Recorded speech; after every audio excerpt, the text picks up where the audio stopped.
আমাদের বাংলাদেশের মানুষ পার্শ্ববর্তী দেশ ভারতে যায় চিকিৎসা নিতে। আমাদের বাংলাদেশের জনগণের একটা প্রাণের দাবি, আমাদের দেশের জনগণ কেন পাশের দেশে যাবে? আমাদের দেশে কি যথেষ্ট চিকিৎসক নাই, দক্ষ চিকিৎসক নেই?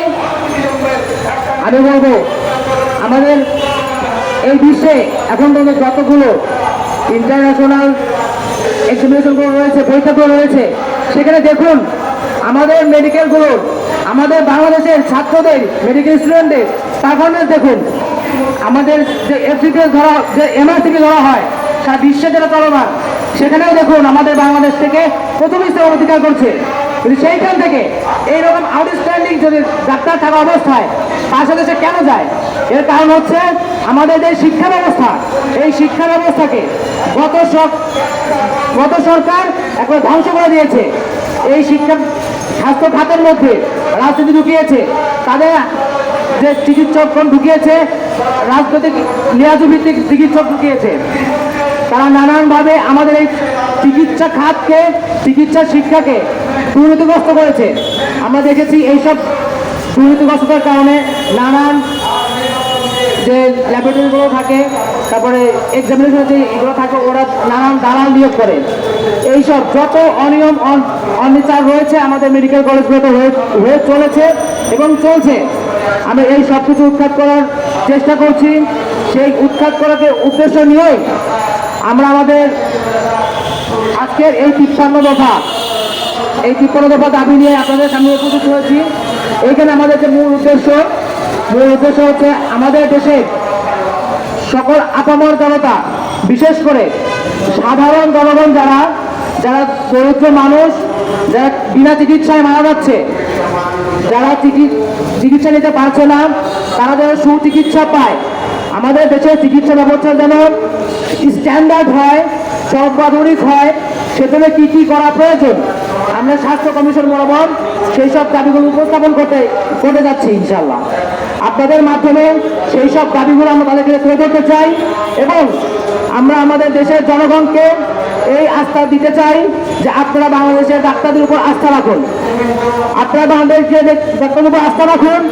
আমাদের দেশে দক্ষ ডাক্তার রয়েছে, কিন্তু এইসব ডাক্তারগুলো দেশে কেন থাকছে না?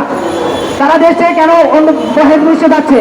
আপনি দেখুন এমআরসিপিতে আমাদের দেশের প্রথম স্থান অধিকার স্টুডেন্ট রয়েছে। আপনি দেখুন আমেরিকাতে আমাদের কত ডাক্তার রয়েছে, পৃথিবীর প্রায় প্রতিটি দেশে আমাদের দেশে ডাক্তার রয়েছে। কানাডায় দেখুন আমাদের দেশের ডাক্তার রয়েছে। এখন এইসব ডাক্তার, এত স্ট্যান্ডার্ড ডাক্তার থাকা অবস্থায় আমাদের দেশের মানুষ কেন বহির্বিশ্বে যায়?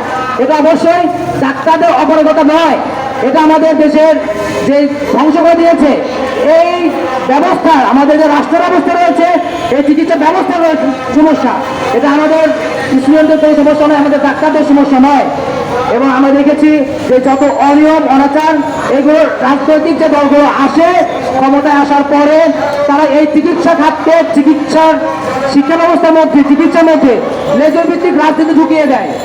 আমাদের ছাত্র শিক্ষার্থীদের ভাইদেরকে জোরপূর্বক রাজনীতি করায়, বিশেষ করে এই ডাক্তারি পড়াশোনার পাশাপাশি জোরপূর্বক যে রাজনীতি করার বিষয়টা, সমাবেশে নিয়ে যাওয়া, বিভিন্ন মিছিলে জোর করে নিয়ে যাওয়া, জোর করে বিভিন্ন সমাবেশ করানো, অন্যান্য অনুষ্ঠান করানো, এইসব স্টুডেন্টদেরকে দিয়ে এইভাবে আমাদের মেডিকেল স্টুডেন্টদের পড়াশোনা যেভাবে ব্যাঘাত ঘটাচ্ছে,